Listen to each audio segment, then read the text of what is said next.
Hi friends, hello అండి. నేను మీ రాఘవేంద్ర. ఈరోజైతే నేను హనుమ విహారీ గారి గురించి అయితే మాట్లాడదాం అనుకున్నా అండి. What is such a good player అండి అతని గురించి చెప్పాలంటే మాటలు సరిపో. ఒక టెస్ట్ మ్యాచ్ చూశానండి నేను. లిటరల్గా అతని చేతికైతే ఇంజూర్ అవుతుంది. అతను కొట్టుకొచ్చి మరీ ఆ మ్యాచ్ని అయితే నిలబెడతాడు. అదైతే మాత్రం సూపర్ అండి. అతనుకున్న గేమ్ స్పిరిట్ అయితే మాత్రం ఆసం. బట్ నవేడేస్ రీసెంట్గా అతనైతే ఒక మాట అన్నాడు, ఫ్లాట్ పిచ్ల మీద ఆడతారని చెప్పేసి. అది ఎవరికి ఎలా అర్థమైందో తెలియదు. బట్ అతను అన్న విధానం అయితే కరెక్టేనండి. అతను చెప్పిన విధానం అయితే కరెక్టే. కాకపోతే ఏంటంటే కొంతమందికి ఏంటంటే రాంగ్గా కన్వే అయింది అది.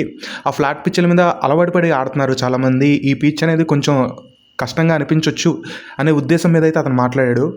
మార్నింగ్ అతను ఒక వీడియో రిలీజ్ చేశాడండి. అది చూసి అయితే నాకు చాలా అంటే చాలా బాగా అనిపించింది. What is such a good player అండి అతని మాటలు, అతని ఎక్స్పీరియన్స్తో మాట్లాడుతున్న మాటలు అవన్నీ. చాలా గేమ్స్ ఆడిచ్చి ఉంటాడండి అతను. అండర్-16 కానీ, అండర్-19 కానీ, మన ఏ టీమ్స్ కానీ, రంజీ ట్రోఫీస్ కానీ చాలా ఆడుంటాడు. అతనికి ఆటుపోట్లు అన్నీ తెలిసే ఉంటాయి.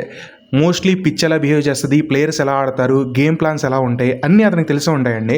ఆల్మోస్ట్ ఈచ్ అండ్ ఎవ్రీథింగ్ అతను ఇన్వాల్వ్ అయ్యి మాట్లాడతాడు. అదైతే మాత్రం చాలా గ్రేట్ థింగ్ అండి. హ్యాజ్ ఎ హ్యూజ్ క్రికెటర్ అండి అతను. మనమైతే అతని గురించి మాట్లాడుకోవాలి. మన తెలుగు క్రికెటర్.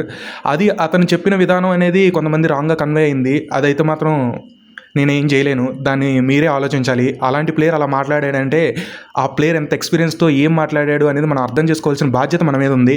మనమైతే అతన్నైతే తప్పు పట్టడానికైతే అస్సలు లేదండి. He is a such a good player అతను.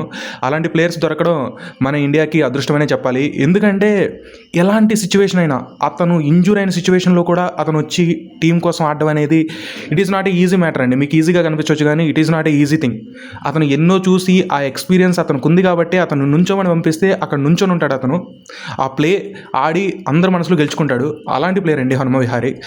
దయచేసి హనుమ విహారీ గారు మాట్లాడేది మనం ఆలోచించాలి. మనం ఆలోచించి దాని తర్వాత మనం ఏదైనా కానీ డిసిషన్ తీసుకోవాలండి. ఆ మెచ్యూరిటీ అనేది ప్రతి పర్సన్కి ఉండాలి. మనం ఏది పడితే అది కామెంట్స్ పెట్టి పాపం అతన్ని ట్రోల్ చేయడం అనేది మాత్రం సరైన పద్ధతి కాదండి. ఒకసారి ఆలోచించండి. This is my request. దాని తర్వాత మీ ఇష్టం.